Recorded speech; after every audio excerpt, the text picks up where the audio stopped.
Hello everyone and welcome back to the channel. Today we're taking a closer look at the Kitfort KT-6726, an electric kettle designed specifically for coffee lovers who want greater precision and control during brewing. Unlike standard kitchen kettles, this model focuses on delivering an improved coffee-making experience. Right away, the elegant design catches your attention. The sleek body and modern appearance make it a stylish addition to any coffee station or kitchen countertop. One of the standout features is its precision gooseneck spout. For coffee enthusiasts, accurate water flow is extremely important.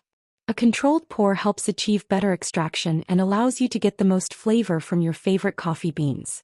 The 1-liter capacity is another major advantage. It provides enough hot water for multiple cups while remaining compact and easy to handle. Whether you're brewing a single morning cup or preparing coffee for guests, the kettle offers flexibility for different situations. Heating performance is fast and efficient, helping reduce waiting time while maintaining convenience during busy mornings. The ergonomic handle provides a comfortable grip, making pouring feel natural and controlled. This kettle is particularly appealing for pour-over brewing methods where precision can significantly impact the final taste. However, it can also be useful for tea preparation and other hot beverage needs. The overall construction feels solid and well-designed for everyday use.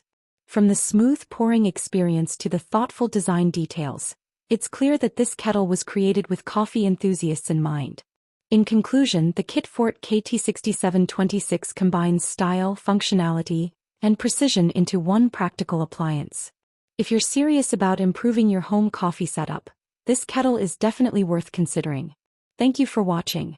If you enjoyed this review, don't forget to like the video, subscribe to the channel, and share your favorite coffee brewing method in the comments below. See you in the next video.